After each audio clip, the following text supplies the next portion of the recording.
You seem to be talking about him quite fondly. Well, you asked me about the job. Yeah, I have spoken. I mean, he hasn't spoken to me for 10 years, so we're not exactly fond. And I'm very glad not to work for him anymore. But I still know a lot about him, and people tend to ask me. I'm just glad I don't work for him anymore. The days of working for Rupert Murdoch are long gone. You have to move on. I've seen so many people cling to his coattails, look for his approbation.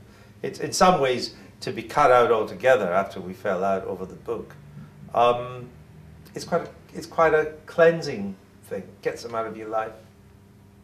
How do you actually look back on that time now? Wonderful. It was a roller coaster time with huge ups and downs, but you wouldn't really trade it for the world. And a lot of what I've been able to do, either on my own or with the Barclays, who are the proprietors of the magazines, or with the BBC or in Dubai, or most of what I do now comes out of the experience and the confidence that I gained 11 years at the Sunday Times with Murdoch, and also a small, shorter time, but an important time, launching Sky Television in this country.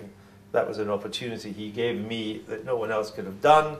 So was the Sunday Times. He took a huge punt in making me editor at 33, when I hadn't even worked for a national newspaper, never mind being editor of one. And although there was roughs and smooths, and sometimes he runs things in a way which is unnecessarily unpleasant, and he can be unpleasant. Can you give me an example of when he was particularly unpleasant with you? He was really unpleasant to me, though he could often be gruff, but he used to treat his tabloid editors sometimes that they were dirt on his foot. He would swear at them, shout at them. He ran his company by telephone terrorism to people like Kelvin Mackenzie, or whoever happened to be the unfortunate person who was editor of the News of the World. Can you give me an example when you were on the receiving end and you thought, well, why am I working for this man? You know? Yeah, the receiving end for me, he never shouted at me, he never swore at me. Well, he did once, but it was quite funny because we managed to piss off both the Prime Minister of the United Kingdom and Malaysia. And he goes, oh, it's the great effing Andrew Neil, you're not content to take on one Prime Minister, you have to take on two, which I thought was quite funny. But, well, what's your what's your problem? I mean, what other newspaper in the world would take on two prime ministers at once? So that wasn't a bollocking as such. He actually. No, he was angry though. He didn't like it. It was causing him problems in Malaysia, where he was hoping to sell his satellite dishes, and indeed that was really the beginning of the end of our parting. But he would never come on the phone and shout or swear at me at what the papers had done. He does treat. I suppose this will be good news for the journal editors. He does treat his quality newspaper editors differently from his tabloid. I mean, he is effectively editor-in-chief of The Sun and the News of the World and the New York Post, and acts as such, and will tell them what to say when he feels so motivated. But he does not behave like that towards his broadsheets. He has more subtle ways of behaving. It's not that he leaves you entirely alone, but he has more subtle ways.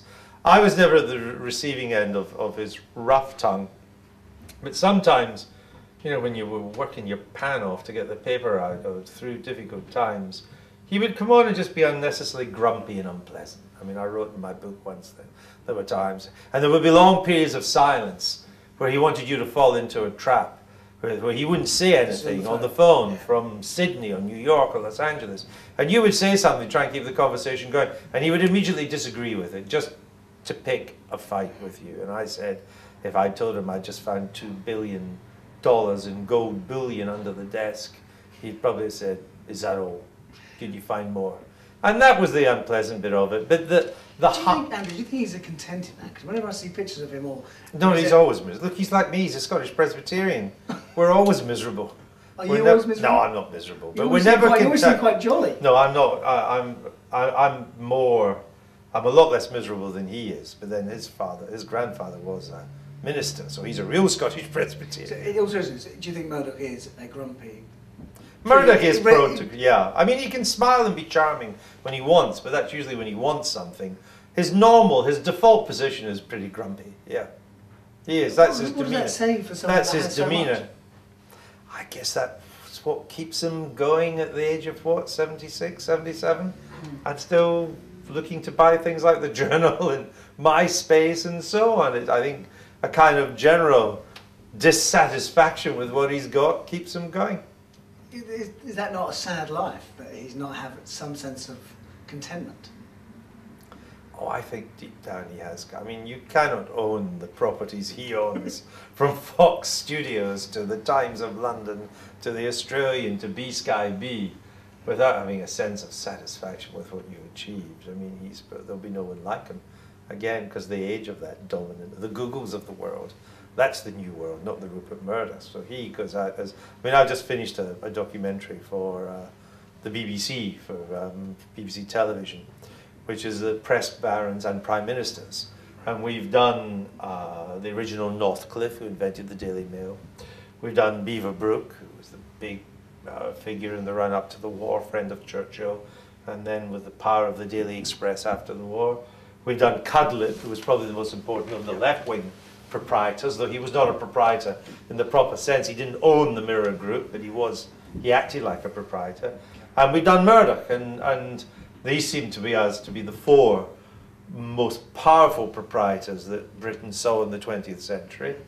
And within that four, there is no doubt that Murdoch was the most powerful of them all.